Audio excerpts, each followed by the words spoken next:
Welcome back to the David Pakman Show. So North Korea is making headlines again because South Korea detected a 5.1 magnitude artificial earthquake. Right. Around 9 p.m. on Tuesday, last night. So immediately after they reported this, North Korea released a video saying that they have conducted a test detonation of a hydrogen bomb. Well, some people are skeptical about this, but they have conducted tests like this before, and we're just not sure if they are telling the truth here. You can never be sure if North Korea is telling the truth. I watched the video. The video is insane. It's a woman at a desk in, I guess, what you would call traditional garb, very, very enthusiastically reading off a piece of paper in front of her. And then it cuts to some image of what I think is Kim Jong-un and his father, or maybe his grandfather, just of their faces. It's like drawn, and there's crazy music. And then she says something along the lines of, we're going to continue our nuclear program as long as the United States continues its stance of aggression. Is it a big deal if they actually detonated a hydrogen bomb? I mean, we know they have these capabilities anyway, right? It depends. If you think that the detonation of the hydrogen bomb is some kind of implicit threat and it's a sign that they're becoming increasingly belligerent, yeah, you could probably make a case that it's a big deal. At the same time, you could also say, okay, until it looks like they're actually taking action against one of our allies or us or some other country or whatever, then it's best to sort of ignore them and ignore these sort of vapid attempts to get attention. I don't know. You could make a good case for either argument. I mean, North Korea is a sort of singular and unique type of place right now, and I find it endlessly fascinating, but I don't actually know what the best strategy is for dealing with them. Are we going to see anything significant happen with North Korea in our lifetime? I believe we will, yeah, because I think that there's the possibility that they will do something very belligerent, as I mentioned, and other countries will get involved, or it's possible that there may be some kind of uprising when there's a power transition, although Kim Jong-un is about our age, so it could be a while until there's a power transition, who knows. I think that there will be changes to the North Korean status quo over the next 20 years. Now, will they be changes for the better? That I don't know. We may see Kim Jong-un sort of spiral into an even crazier sort of maniac mode and become even more proactively oppressive. That could certainly be a change. I just don't see it as likely that things would basically stay the same for the next 20 to 40 years. I hope not. He does have a son, right? It's a toddler or something. I don't know, but it rings a bell. Yeah, I think he does. I think there is an heir to the throne. I don't know. Crazy situation. I hope something happens, and maybe I'll lead the revolution like some people want me to do. I think that would be interesting. Okay, on to China, North Korea's best friend. And this story kind of draws some comparisons. North Korea just erected a giant Chairman Mao statue, Mao Zedong, in this central China province, where basically the policies of Mao caused the starvation of millions of people. Right.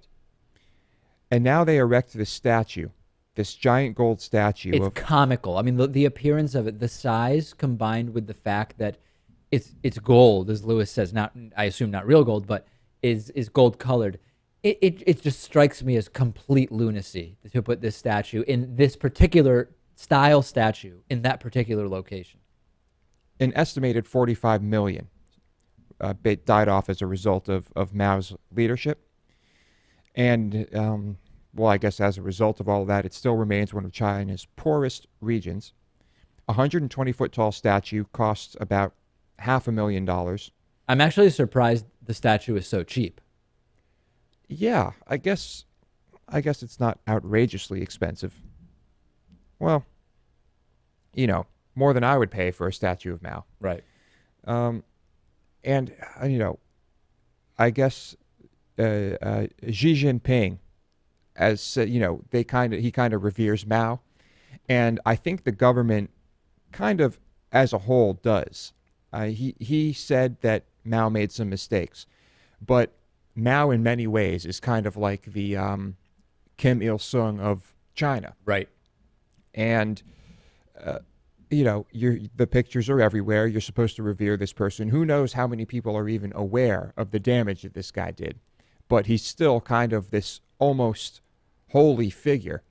And what do you think would happen to you in China if you were to just burn a poster of Mao? I actually don't know. I don't know how repressive China is as far as that goes. I've read a ton of Chinese fiction, and there is a lot of really, really good Chinese fiction that is critical of the regimes in China. Really good fiction that deals with the Cultural Revolution in China. Just really, really good stuff. All sorts of there's a series of sort of detective or crime novels, I guess you would say. And I'm forget the author is Chu Xiaolong, I believe is his name. There's just a ton of really interesting stuff. And what's interesting really is that the majority of this has been written by Chinese authors after they have left China. Now, what would happen if you were to write fiction that is critical in that way while within China? Maybe it never sees the light of day. I don't know. I really don't know what the repercussions would be for writing something like that while in China. Not good. Not good at all. You think? I guarantee it. Yes. It's they're in complete control over there. I mean, complete state-controlled media. It's crazy. I feel bad for the Chinese people. I really do. But it's nothing compared to other regimes that we know of. I mean, it seems like baby steps, half measures, so to speak.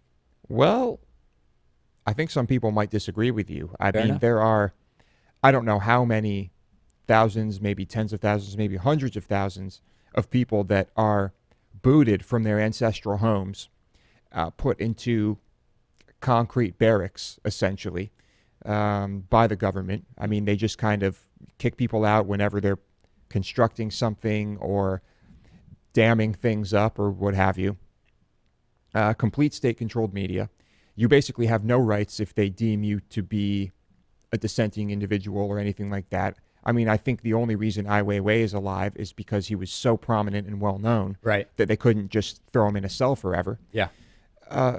It's pretty damn bad. A really interesting conversation that I had last year. My girlfriend in graduate school had a classmate from China, and there was a discussion in one of their classes about this is social work school, so how you should be sensitive, prepared to deal with people of different religious backgrounds coming in and wanting, seeking therapy, right? And this classmate from China said, I don't know what religion is. Like, what do you guys mean religion? Like, what is, I don't understand the concept you're talking about because we don't really have religion in China. Just fascinating, right? Imagine meeting someone who says, oh, I'm Jewish and this person's Christian and it's Christmas. And sorry, what are you talking about? I don't know. What does that mean? What does it mean that what God is what? Or what do you mean you're religious? I don't understand that. It just seems amazing. Oh, yes. I wish that was the world we lived in where no one, but I mean, there are, Christianity dug its claws into China. I mean, Yeah, and I don't know what the specifics are, why this particular person was so disconnected from religion, but certainly someone who got their bachelor's degree in China and went to college and came to the U.S., et cetera, right? Not someone who was kept sheltered their entire life. Yeah. Well, maybe certain regions you just don't, I don't know. All right, moving on. Luminosity. Dave, I'm sure you've seen the commercials. Lumosity. Lumosity? Yeah. Oh, lumosity, not luminosity. Now I'm going to have to go back and correct that on the script because By I all think I means. put luminosity. Thank you. Lumosity. I've seen the commercials. You've seen the commercials.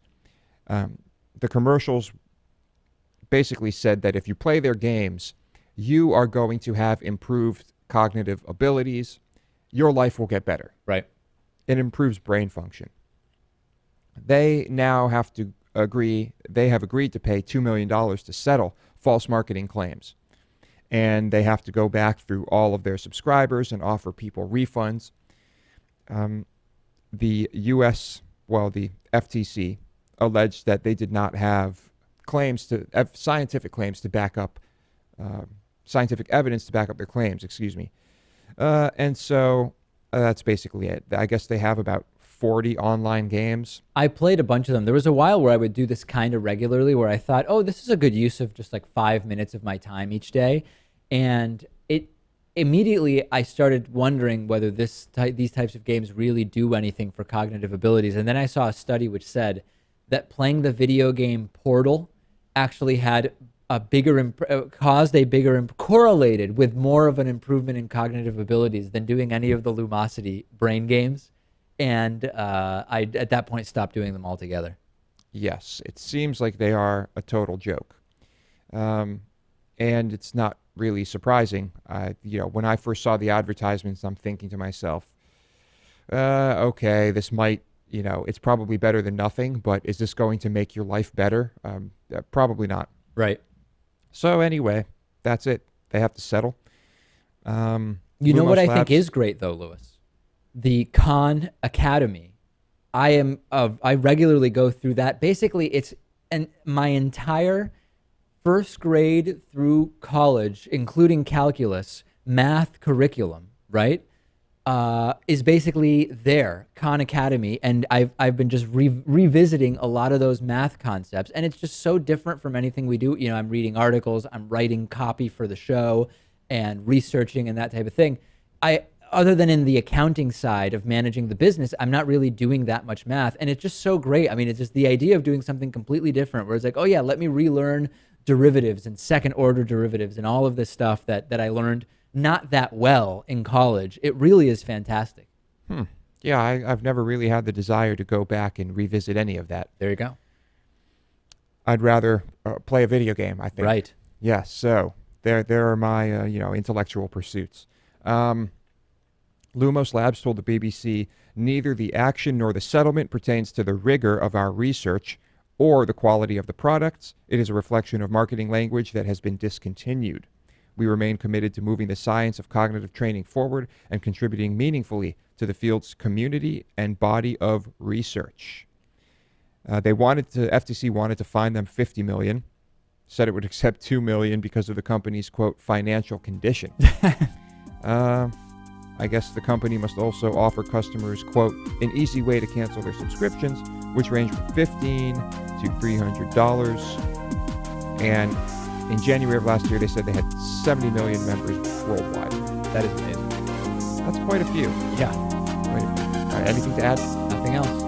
The David Pakman Show at davidpakman.com.